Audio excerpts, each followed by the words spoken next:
Olá pessoal, vamos para mais um vídeo aí no canal. Sempre lembrando você que já é inscrito, verifique a sua inscrição, sininho das notificações, dê o seu like ou seu dislike conforme você achar melhor. Você que está chegando aí agora, se inscreve no canal, dá essa moralzinha aí para mim, ok?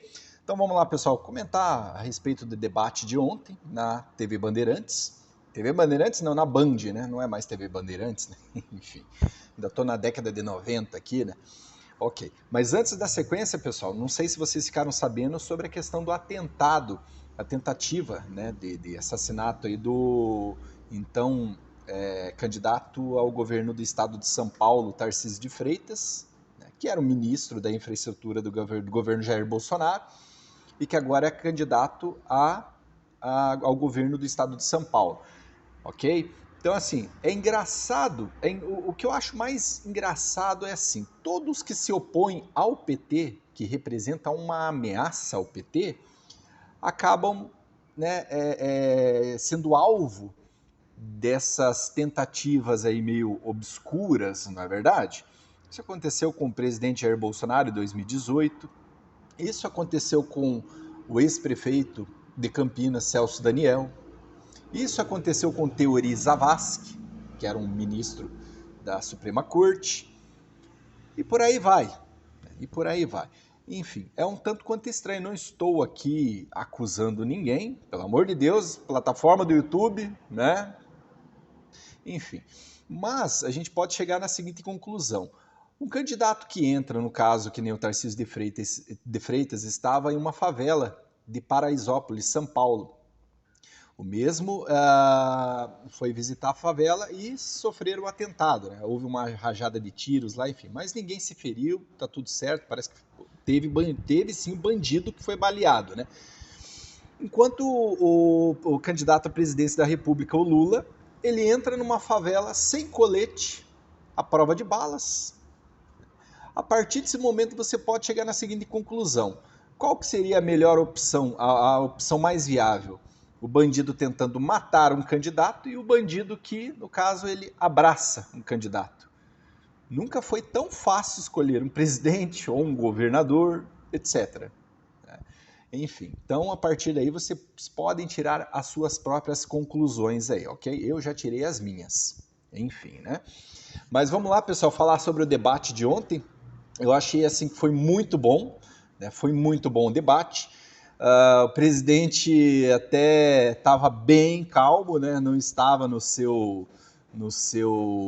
sua versão full pistola, estava mais tranquilo, estava sereno, né? Até fez as brincadeirinhas ali com o próprio Lula também, como por exemplo a questão do meio ambiente, que pediu para o pessoal dar o Google, né, quando o próprio Lula disse, né, indagou sobre a questão do desmatamento na Amazônia, o presidente simplesmente o chamou ali e pediu para o pessoal dar o Google, né, durante os 4 primeiros anos de governo Lula e os 4 primeiros anos de governo Bolsonaro, para que as pessoas mesmo tirassem as suas próprias conclusões ali, né, em relação a qual governo que houve mais desmatamentos, ok?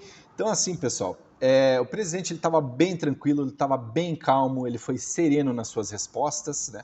Muita gente fala, não, porque o Lula foi bem no debate, o Lula foi bem no... Gente, como que o Lula foi bem num debate? O cara ele só traz narrativas, ele não traz fatos. Em contrapartida, o presidente, calmo, sereno, tranquilo, respondeu a todas as perguntas com fatos. Com fatos. Tá certo? Então, assim, a partir daí nós podemos tirar a seguinte conclusão também, de que como tem gente que parece que é fissurado nessa questão de narrativas, mentiras, falácias. Tá certo, gente?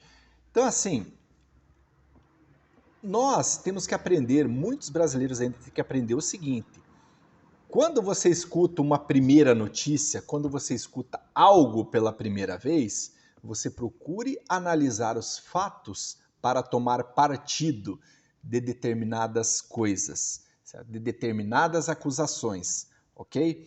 Isso eu aprendi na minha vida também, para vocês terem uma ideia, pessoal.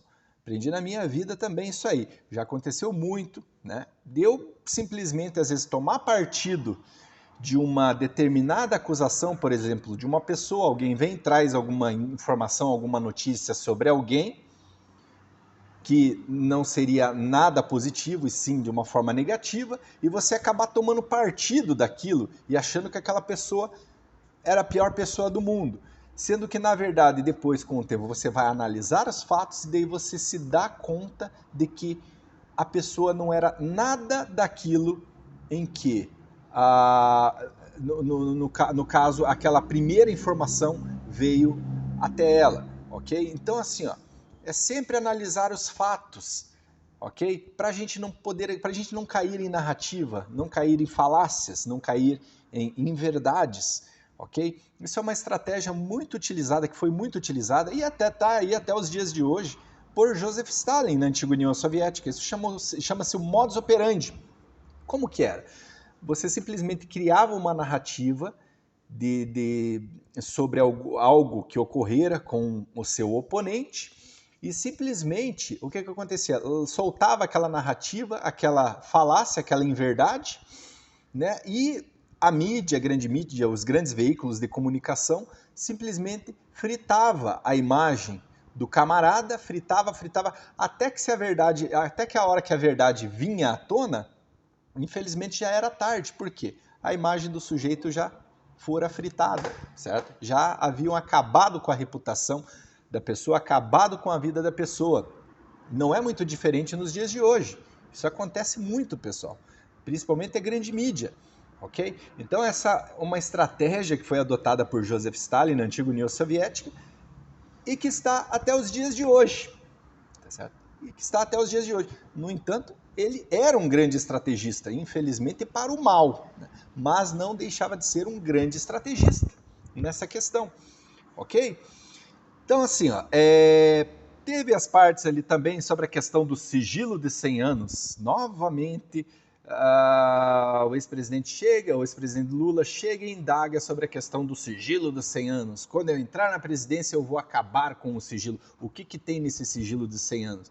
Sendo que isso aí foi um projeto de lei, foi um decreto assinado pela própria presidente, que então era do Partido dos Trabalhadores, que era Dilma Rousseff, que é uma lei de 2001, um decreto de 2011, para se ter uma ideia. O presidente apenas utilizou desse artifício para quê? Em determinadas ocasiões ali, como a imprensa estava tentando usar certas informações para a questão do modus operandi, como eu acabei de explicar aqui para vocês, simplesmente para destruir a imagem do presidente, destruir a imagem da família, e aquilo vinha desgastando, evidentemente, o governo, sendo que, como por exemplo, a questão do então senador, seu filho Flávio Bolsonaro, sobre a questão das rachadinhas, que até os dias de hoje não se provaram absolutamente nada sobre questão de rachadinhas, certo? Isso tudo não passara de o modus operandi, não passara de narrativas, ok, gente? E que se é utilizado até os dias de hoje. Então foi uma forma de até o próprio presidente proteger a questão da imagem da sua família, proteger a sua própria imagem também. Por quê? Porque infelizmente a mídia ela é canalha, a grande mídia ela é canalha nesses termos. Eles utilizam desses artefatos simplesmente para destruir, acabar com a imagem e manipular as massas para acabar com a imagem principalmente do presidente. Tá certo, gente? Então assim, ó, mas dando sequência aqui, né?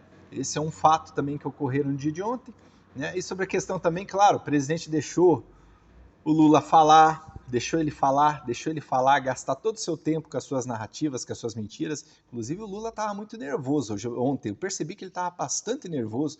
Ele saía, cada fala dele, ele saía lá, tomava um copo d'água, tomava 2 copos d'água, depois voltava, enfim, ele estava assim, de uma forma que eu acho que toda a questão da água do Rio São Francisco lá, ele acabou secando ontem com aqueles copos de água que ele tomou, de tão nervoso que o bicho tava, né? Enfim, pessoal. Então, sobre essa questão também da transposição do São Francisco, que ele indagou para o presidente que ele terminou 88% das obras, sendo que a obra havia sido prometido que seria entregue em 2012. E o próprio presidente também chegou e falou para ele, pois é, a obra havia 88% pronta até 2012.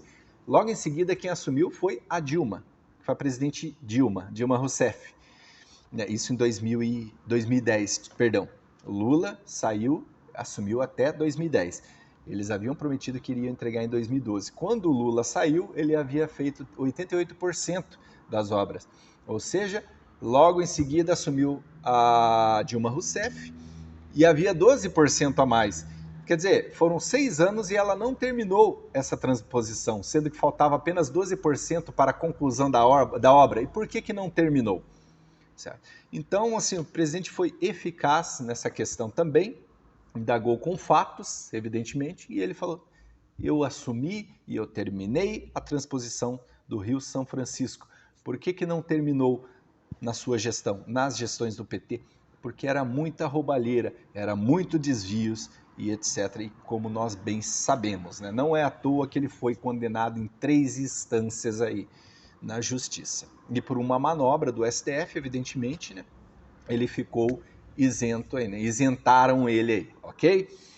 Então, pessoal, só fazer um breve comentário com vocês a respeito do debate, pegar os principais temas ali, né? Enfim, então vamos aguardar os próximos debates, isso se é que o então candidato Lula irá participar dos próximos, né? Porque a sua ontem foi meio grande, né? Enfim, pessoal, então fique com Deus e até a próxima.